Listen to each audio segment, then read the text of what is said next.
Πάμε να συνομιλήσουμε εδώ με τον κύριο Νίκο Βέτα, τον Γενικό Διευθυντή του ΙΟΒΕ. Ευχαριστούμε που είστε κοντά μας, κύριε Βέτα.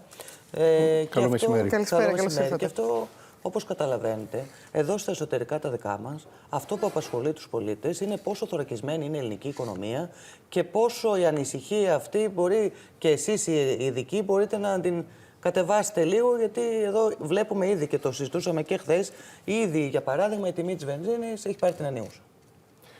Θωρακισμένη δεν είναι και είναι και μια λέξη που είχε χρησιμοποιηθεί στο παρελθόν χωρίς μεγάλη επιτυχία. Είναι όμως μια οικονομία η δική μας η οποία τα τελευταία χρόνια είναι σταθερή, είναι σταθερότερη και έχει υψηλότερο ρυθμό μεγένθησης από την υπόλοιπη Ευρώπη και έχει και μηχανισμούς άμυνας. Άρα ανθεκτική είναι. Αυτό το οποίο θα συμβεί τριγύρω μας δεν είναι κάτι το οποίο θα μας αφήσει αδιάφορους, ανάλογα με τα σενάρια. Αλλά σίγουρα δεν υπάρχει κανένας λόγος πανικού και η άμυνα την οποία πρέπει να έχουμε πρέπει να έχει τα χαρακτηριστικά ψυχραιμίας. Είτε μιλάμε για την κυβέρνηση που κάνει την οικονομική πολιτική, είτε για τις επιχειρήσεις και τα νοικοκυριά. Κατά μέσο όρο φαίνεται ότι αυτό το οποίο ζούμε και περιγράφατε τόση ώρα θα διαρκέσει. Το πόσο θα διαρκέσει δεν το ξέρουμε. Ο μέσος όρος εκτίμηση στην ελληνική οικονομία είναι ότι θα έχει 3 συνέπειες. Στον πληθωρισμό που αναμέναμε ότι για φέτος θα πέσει σιγά σιγά προς το 2,5%, ίσως και λίγο λιγότερο. Ο πόλεμος μπορεί να προσθέσει μία μονάδα, ανάλογα με το τι θα γίνει και στην υπόλοιπη Ευρώπη. Υπάρχει επανεκτίμηση των δεδομένων σε κάθε περίπτωση. Αντίστοιχα, ο ρυθμός ανάπτυξης οικονομίας του ΑΕΠ, που υπολογίζαμε ότι θα ήταν λίγο πιο πάνω από το 2%, και αυτό μπορεί να μειωθεί κατά μισή μονάδα. Και φυσικά θα υπάρχει και μία πίεση στο ισοζύγιο τρεχουσών συναλλαγών, στο εξωτερικό ισοζύγιο αλλά και ευρύτερες ροές, για 2 λόγους κυρίως. Ο ένας είναι τα ενεργειακά αγαθά, για τα οποία ακόμη με καθαρή έννοια είμαστε μια εισαγωγική χώρα, ιδίως τα πετρελοειδή και το φυσικό αέριο. Αλλά βέβαια πρέπει να υπάρχει και το ερωτηματικό, εάν ξεφύγει αυτό το οποίο ζούμε, πώς θα μπορούσε να επηρεάσει τον τουρισμό. Αυτά είναι τα οποία η οικονομική πολιτική πρέπει να έχει στο καντράν της. Ας πούμε όμως ότι δεδομένου του τι συμβαίνει, η παγκόσμια οικονομία ως τώρα δεν έχει αντιδράσει με τον έντονο τρόπο που θα περίμενε κανείς. Και πώς το εξηγείτε αυτό? Νομίζω υπάρχει μια τάση αναμονής. Ναι. Θα πρέπει να φανεί κατά πόσο υπάρχει κάποιος διάδρομος για λύση, γιατί αυτή τη στιγμή δεν υπάρχει. Περισσότεροι που αναλύουν τις επιθέσεις στο Ιράν λένε ότι θα υπάρξει κάποιο είδους ανακοχή ή κάποιο είδους μετριασμός των επιθέσεων, χωρίς όμως να έχει λυθεί επί της ουσίας το πρόβλημα εκεί, χωρίς να υπάρχει μία σταθερότητα στο πεδίο, κάτι το οποίο για να συμβεί θα μπορεί να απαιτήσει και χρόνια. Άρα αυτό σημαίνει ότι αυτή τη στιγμή όλοι οι αγορές, η ενέργεια κοιτάνε προς τα μπρος. Νομίζω όμως ότι πρέπει σε όλη αυτή τη συζήτηση, την ίδια ώρα που αναζητάμε τι θα συμβεί άμεσα, ναι, να δούμε λίγο και τα πιο σοβαρά. Όπως, τι εννοείτε? Τα πιο σοβαρά για μένα είναι ότι κατά κάποιο τρόπο γενικεύεται ή φεύγει το στίγμα από την έννοια του πολέμου, το οποίο είχαμε κατά τις τελευταίες δεκαετίες και είναι κάτι το οποίο έρχεται πιο κοντά στο κέντρο της διεθνούς πολιτικής. Το να υπάρξει μια ροπή προς γενικευμένους τοπικούς πολέμους είναι κάτι το οποίο νομίζω ότι και για άλλους λόγους, αλλά ακόμη και για οικονομικούς λόγους δεν θα το θέλαμε. Αύριο μεθαύριο πώς θα γυρίσουμε να πούμε στη Ρωσία ότι είναι κακή η επιθετική πολιτική την οποία έχεις? Εάν η Κίνα στραφεί προς κάποιον αδύναμο γείτονά της, τι θα πούμε? Άρα είναι πολύ σημαντικό να κλείσει αυτό το κεφάλαιο και να υπάρξει και με ευθύνη των ΗΠΑ, αλλά εδώ η Ευρώπη μπορεί να παίξει κομβικό ρόλο, μια νέα σελίδα κανόνων. Κανόνων που να σέβονται και τους αδύναμους. Κύριε Βέτα, γίνεται πολλή συζήτηση τις τελευταίες ώρες για το αν θα υπάρξει μια πολιτική εξορρόπηση των δυνητικών απολειών σε ενεργειακό πεδίο από την Ευρώπη. Θεωρείτε ότι θα ήταν ικανοποιητική μια τέτοια κίνηση, αν υπάρξει, αν μη τι άλλο? Είδαμε και τι συνέβη στην περίπτωση πανδημίας, είδαμε και τι συνέβη με το Ταμείο Ανάκαμψης. Εννοείται να υπάρξει κάποια χρηματοδότηση κάποιο χρηματοδοτικό πακέτο, ίσως κάτι δεν έχω αμφιβολία ότι οι Βρυξέλλες μαζί με τη Φραγκφούρτη, την Κεντρική Τράπεζα, εάν η κατάσταση ξεφύγει, θα έχουν μηχανισμούς άμυνας. Δεν είμαστε ακόμη εκεί. Όσον αφορά το ενεργειακό κόστος, αυτές είναι παγκόσμιες αγορές και δεν μπορεί να κάνει κάτι η Ευρώπη από μόνη της. Αλλά επειδή κάθε δύσκολη περίοδος, και για τους λόγους που εξήγησα είναι μια δύσκολη και θα έλεγα και θλιβερή εξέλιξη αυτό το οποίο υπάρχει, μπορεί να κρύβει κάτι καλό. Το ένα είναι, όπως είπαμε, να υπάρξει μια στροφή σε κανόνες με την Ευρωπαϊκή Ένωση, να έχει μια πρωτοβουλία προς αυτό. Άλλωστε η Μέση Ανατολή είναι δίπλα μας. Το δεύτερο είναι για τη χώρα μας. Για τη χώρα μας, μεσοπρόθεσμα οικονομικά, μπορεί να υπάρχουν ευκαιρίες. Το καθεστώς του Ιράν ήταν ένα καθεστώς ολοκληρωτικό, το οποίο ήταν όχι μόνο επιθετικό προς τους πολίτες του, αλλά και φυσικά και προς χώρες τριγύρω με μια συνεχόμενη απειλή. Θα μπορούσε κανείς να σκεφτεί πώς σε βάθος κάποιων λίγων ετών υπάρχουν ευκαιρίες για τη χώρα μας, με ανακατατάξεις οι οποίες υπάρξουν. Θα τα δούμε. Αν μπορείτε μια ανωτελεία, θα συζητήσουμε, θα συνεχίσουμε, γιατί είναι πολύ σημαντικό αυτό που λέτε, και δεδομένου ότι και σε σχέση με τα εσωτερικά τα δικά μας έχει προαναγγείλει ο Πρωθυπουργός σήμερα στην ανάρτηση που έχει κάνει ότι η κυβέρνηση θα παρέμβει για ό,τι χρειαστεί στο κομμάτι της ενέργειας αλλά και στις ανατιμήσεις των προϊόντων. Πάμε όμως ευθύς αμέσως στον συνάδελφό μας, τον Γιώργο Σιδέρη, ο οποίος βρίσκεται στη Χάιφα, να μας δώσει όλες τις τελευταίες εξελίξεις. Καλησπέρα, Γιώργο. Καλησπέρα, Γιώργο. Καλησπέρα σας και συγγνώμη που κοιτάζω το κινητό μου, γιατί υπάρχει μια επίγουσα ειδοποίηση. Λοιπόν, είναι για το νότιο και για το κεντρικό Ισραήλ η συγκεκριμένη ειδοποίηση για επικείμενη επίθεση με βαλιστικούς πυράβλους. Μία ακόμη ειδοποίηση που έρχεται από τις 7 το πρωί, και η οποία μάλιστα έρχεται την ώρα που οι Ισραηλινές δυνάμεις λίγο νωρίτερα είχαν προχωρήσει σε μία ακόμη τοποθέτηση προς τους κατοίκους του Λιβάνου, οι οποίοι μάλιστα είναι σε όλες τις περιοχές νότια του ποταμού Λιτάνη, το οποίο το Ισραήλ εδώ και χρόνια το θεωρεί φυσικό σύνορο με την γειτονική του χώρα. Σε αυτή λοιπόν την προειδοποίηση, και μάλιστα στην αραβική γλώσσα από την πλευρά των Ισραηλινών, καλούνται όλοι οι άμαχοι να μετακινηθούν βόρεια από το ποταμό Λιτάνη. Απαγορεύεται οποιοσδήποτε, όπως λέει, να κινηθούν νοτιότερα. Ό,τι κινηθεί νοτιότερα θα θεωρηθεί εχθρική ενέργεια και ότι είναι ή βρίσκονται δίπλα ή στηρίζουν τα μέλη της Σιητικής οργάνωσης του Λιβάνου, της Χεσμπολάχ.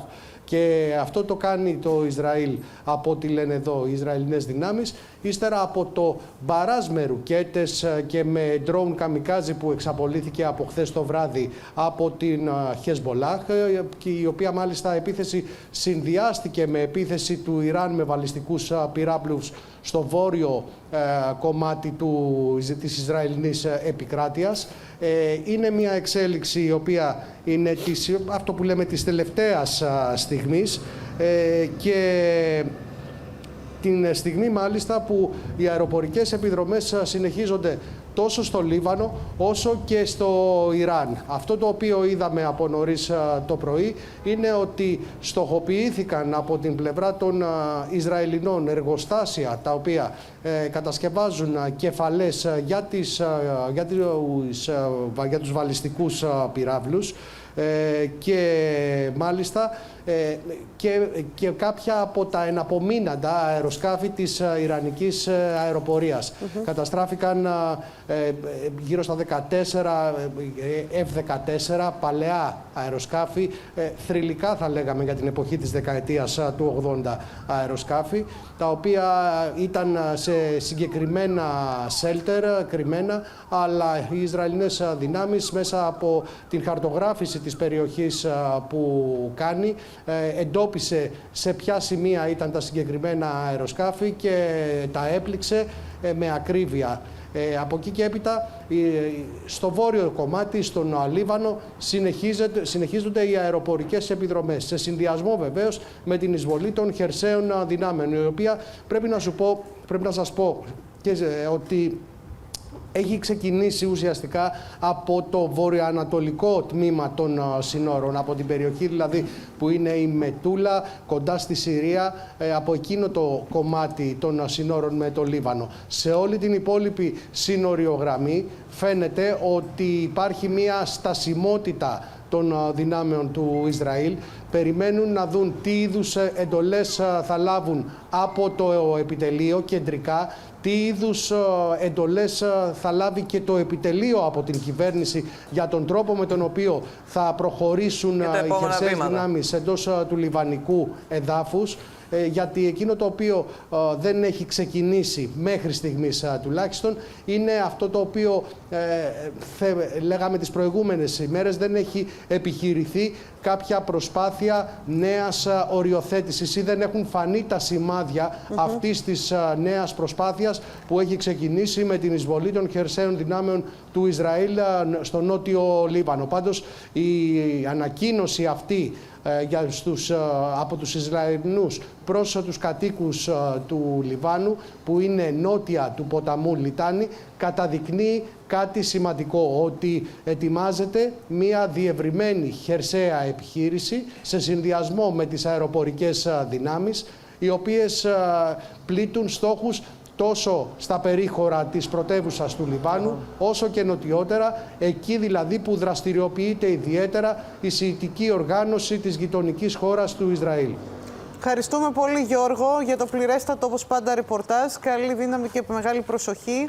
Γιατί ο Γιώργος Σιδέρης, που μόλις είδαμε, κυρίες και κύριοι, βρίσκεται στη Χάιφα και από την πρώτη στιγμή του πολέμου στο Ισραήλ, όπως όλο το δυναμικό του Earth News, που από λεπτό σε λεπτό περιγράφει όλες τις εξελίξεις και τα γεγονότα από όλα τα μέτωπα και τα κέντρα λήψης αποφάσεων. Εμείς να επιστρέψουμε εδώ στη συζήτησή μας με τον κύριο Βέτα, να προσθέσουμε και αυτές τις εξελίξεις. Εδώ φαίνεται λοιπόν μια διευρυμένη χερσαία επιχείρηση, όπως ο συνάδελφός μου μας την περιέγραψε, και απ' την άλλη δεν φαίνεται, τουλάχιστον εμείς δεν έχουμε ακόμη αποκρισταλώσει την εικόνα για το πότε θα γίνει η λήξη του πολέμου ή η λήξη των πρώτων επιχειρήσεων, κύριε Βέτα. Άρα, ποιο είναι εκείνο το ορόσημο, θεωρείτε, που θα πρέπει να υπάρξει ή θα πρέπει να αντιμετωπιστεί ως τέτοιο και από την ελληνική κυβέρνηση και από τις ευρωπαϊκές κυβερνήσεις, για να ενεργοποιηθούν αυτό που έλεγε πριν και η Γεωργία Σκιτζή, τα αντίμετρα τα οποία επεξεργάζεται και η ελληνική κυβέρνηση για τις πρώτες οικονομικές επιπτώσεις? Το πότε θα λήξει ο πόλεμος, κανείς δεν το ξέρει, τουλάχιστον εγώ δεν το ξέρω. Φαίνεται ότι αυτή τη στιγμή δεν το ξέρουν ούτε οι χώρες που έχουν την πρωτοβουλία, οι Ηνωμένες Πολιτείες και το Ισραήλ. Εδώ βέβαια να πούμε ότι υπάρχει μια ενδιαφέρουσα δικλείδα ανατροφοδότησης.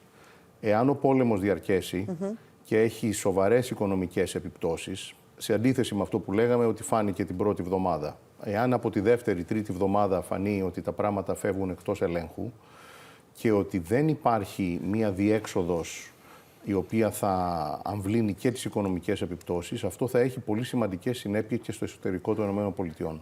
Μάλιστα. Ο πρόεδρος των ΗΠΑ δύσκολα θα πάει στις ενδιάμεσες εκλογές με μια οικονομία η οποία θα είναι υποκατάρρευση και υπό μεγάλη πίεση. Άρα κανείς θα πρέπει να μετράει ανάποδα από εκείνο το ορόσημο. Από το Νοέμβριο μας λέτε δηλαδή. Για να δούμε ότι θα δρομολογηθούν κάποιες λύσεις από αυτούς που αυτή τη στιγμή έχουν και το μαχαίρι και έχουν και το πεπόνι. Αντίστοιχα, ο Νετανιάχου δεν είναι ένας ισχυρός ηγέτης εσωτερικά. Είχε προβλήματα και προηγούμενα και πριν γίνει αυτό το οποίο οδήγησε σε όλη αυτή την ιστορία πριν από περίπου 2 χρόνια. Άρα υπάρχουν μεγάλες αβεβαιότητες. Το να σπεύσει η Ευρώπη αυτή τη στιγμή και να λάβει μέτρα δημοσιονομικού χαρακτήρα είναι λίγο πρόωρο. Όπως λέγαμε και πριν, έχει τη δυνατότητα να το κάνει.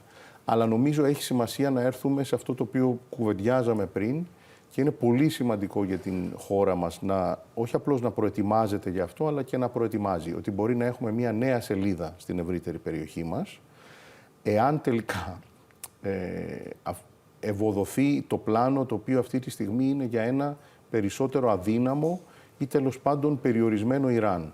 Και με ένα ισχυρότερο Ισραήλ, αυτό αφενός μπορεί να σημαίνει μία ασθενέστερη όσον αφορά τις δυνατότητες να είναι με την ευρεία ή με τη στενή έννοια επιθετική Τουρκία και μπορεί να ενισχύσει τη θέση της Ελλάδας και της Κύπρου στην περιοχή και οικονομικά και πολιτικά και με όλους τους άλλους τρόπους. Και αυτό θα πρέπει να είναι αυτό θα είναι οπωσδήποτε ένα δύσκολο στίχημα κατά τα επόμενα λίγα χρόνια, γιατί θα εξελιχθεί για κάποια χρόνια αυτό, στο οποίο η χώρα μας θα πρέπει αφενός να μην διαρρήξει τις σχέσεις που έχει με τον αραβικό κόσμο, αντίθετα να τις ενισχύσει, να παίξει πρωταγωνιστικό ρόλο σε αυτό το τρίγωνο το οποίο περιγράφαμε πριν, αλλά την ίδια ώρα βέβαια να στηρίξει θεσμικά και οτιδήποτε έχει σχέση με την Ευρωπαϊκή Ένωση. Το λέω αυτό γιατί μπορεί να υπάρξουν διλήμματα. Είσαι με τους Αμερικάνους ή είσαι με τους Ευρωπαίους. Και οικονομικά και ενεργειακά. Θα έχει καινούργιες, αν το θέλετε, αντίρροπες δυνάμεις, νέες συμμαχίες. Σίγουρα θα έχουμε να ζήσουμε πολλά ανακατατάξεις. Αλλά θα υπάρχουν ευκαιρίες τουλάχιστον όσες και προκλήσεις. Μάλιστα. Και άρα θα πρέπει να δούμε λίγο πώς δεν θα πληγεί το μέσο ελληνικό νοικοκυριό, η μέση ελληνική επιχείρηση τώρα, αλλά επίσης να προετοιμάζομαστε, αλλά και να προετοιμάζουμε μια επόμενη μέρα. Για την επόμενη μέρα.